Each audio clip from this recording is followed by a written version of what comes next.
Musim dingin nuklir abadi, gurun ala Mad Max, atau tanah zombie mutan. Film menawarkan semua itu, tapi kenyataannya bertahan hidup jauh lebih sulit. Inilah semua hal yang salah dipahami Hollywood tentang kiamat nuklir. Mari kita mulai dengan momen besarnya, ledakan itu.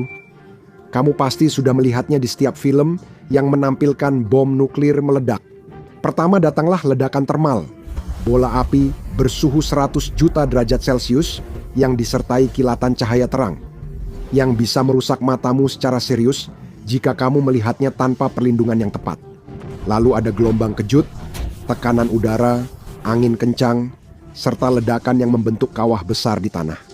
Dan itu masih belum bagian terburuknya, tapi kami tahu apa yang sebenarnya kamu pikirkan. Kamu membeli lemari es tua berlapis timah untuk persiapan kiamat, meski mengabaikan risiko timah beracun dekat makanan. Bisa nggak bersembunyi di benda itu lalu selamat dari ledakan, seperti Indiana Jones di Kerajaan Tengkorak Kristal? Belum nonton? Tenang, filmnya gampang dilupakan. Kamu tidak bisa selamat dari ledakan nuklir di dalam lemari es. Disinilah logika film itu runtuh. Pertama-tama, kamu sebenarnya membutuhkan lapisan timbal yang membungkusmu setebal beberapa kaki untuk memberikan perlindungan yang berarti dari radiasi.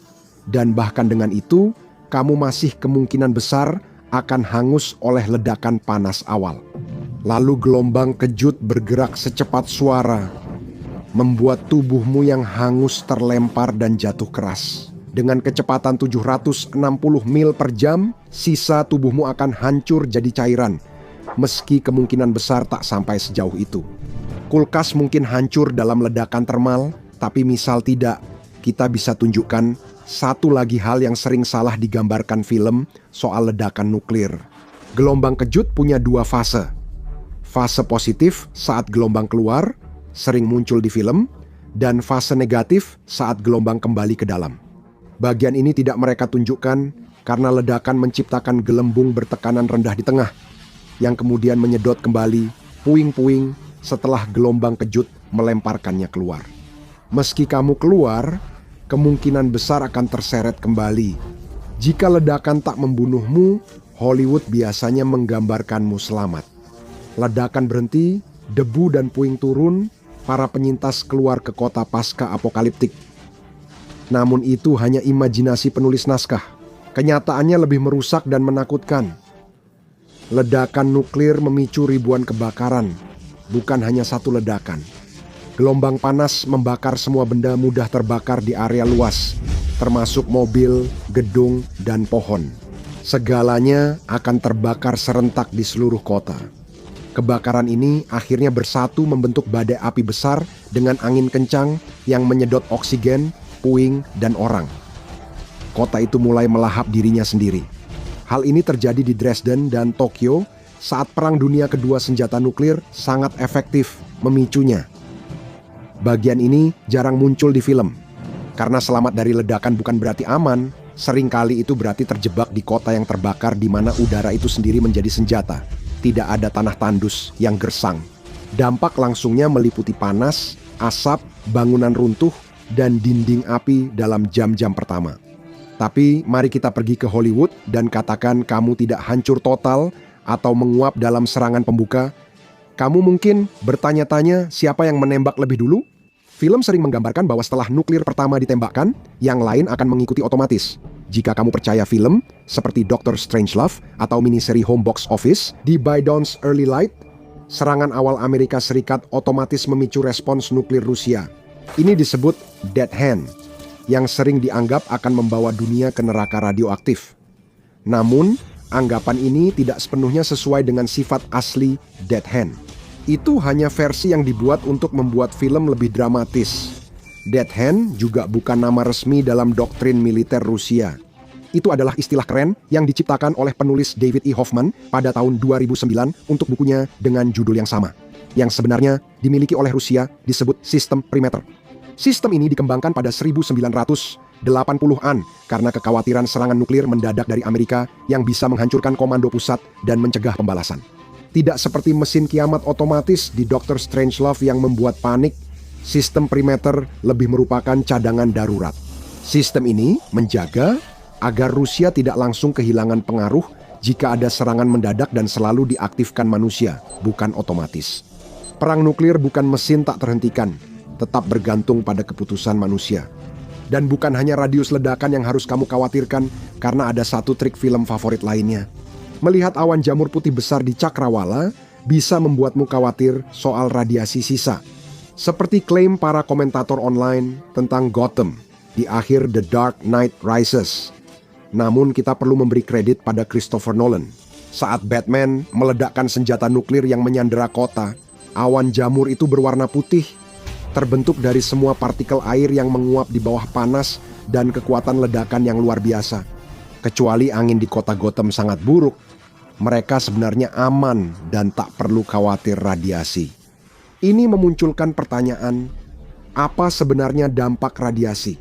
Dampak radiasi adalah puing-puing yang terkena radiasi akibat ledakan nuklir dan terbawa jauh oleh ledakan. Bahaya bom tidak hanya saat ledakan, tapi juga debu radioaktif bisa menyebar jauh dan memberi dosis radiasi mematikan ke kota-kota lain.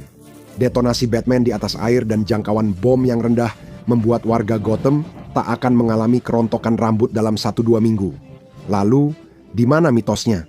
Karena bom di film itu punya radius 6 mil, mustahil Batman keluar dari zona bahaya tepat waktu.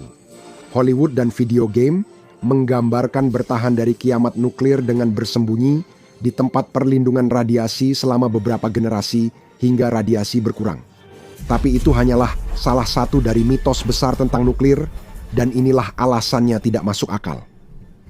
Tempat perlindungan radiasi sebenarnya dirancang untuk dihuni selama sekitar 2 minggu saja.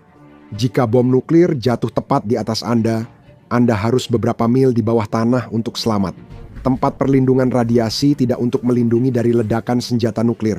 Tempat perlindungan hanya melindungi Anda dari radiasi sisa nuklir di udara.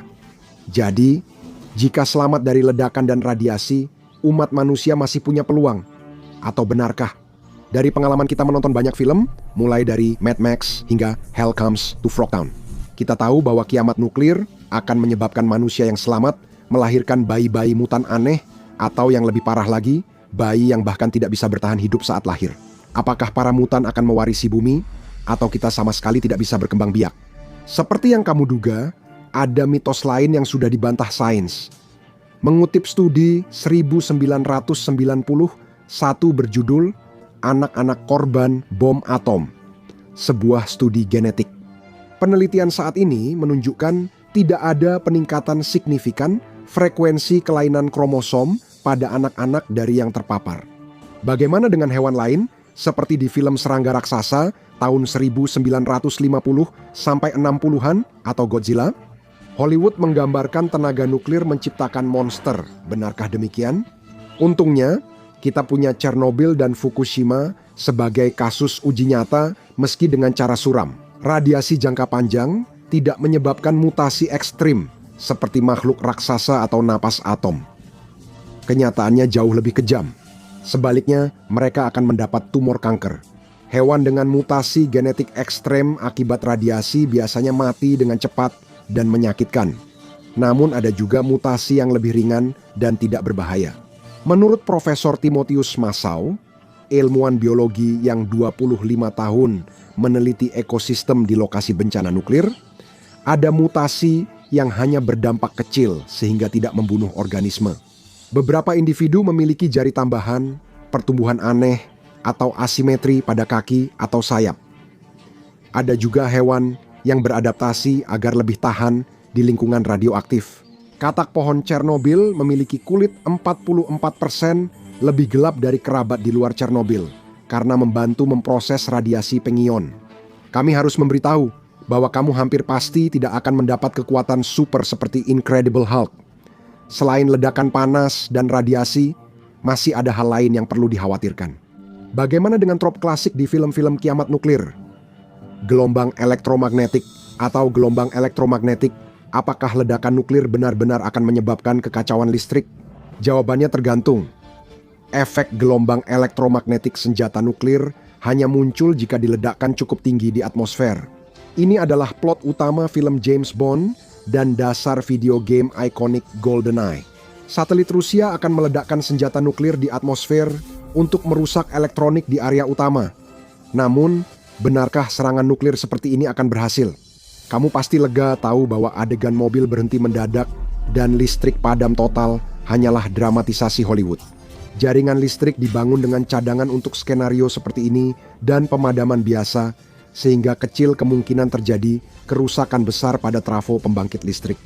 Jadi, bahkan jika jaringan listrik benar-benar lumpuh dalam skenario terburuk, jaringan itu bisa kembali berfungsi dalam beberapa bulan asalkan ada upaya khusus yang dilakukan. Kita semua selamat dari ledakan termal dan radiasi. Ngomong-ngomong, apakah Fallout dan Mad Max benar dalam menggambarkan dunia pasca ledakan nuklir besar? Apakah kita akan melewati masa pasca apokaliptik nuklir dengan berkendara di gurun, saling menembak dengan senjata lama sambil memakai perlengkapan, bondage, disiplin, dominance, submission, sadism, masochism? Ini adalah hal lain di mana para ahli cenderung tidak setuju dengan para pembuat film Hollywood di luar sana. Berbeda dengan pertempuran gurun berdebu dalam film-film pasca apokaliptik. Ilmuwan meyakini dunia akan jauh lebih dingin jika terjadi perang nuklir besar. Sekitar 150 juta ton asap dapat masuk ke atmosfer, mendinginkan planet hingga zaman es baru dengan tingkat ultraviolet sangat berbahaya. Itu akan jadi yang terburuk dari dua dunia. Jika kamu penggemar Mad Max, kamu mungkin sudah memikirkan ini.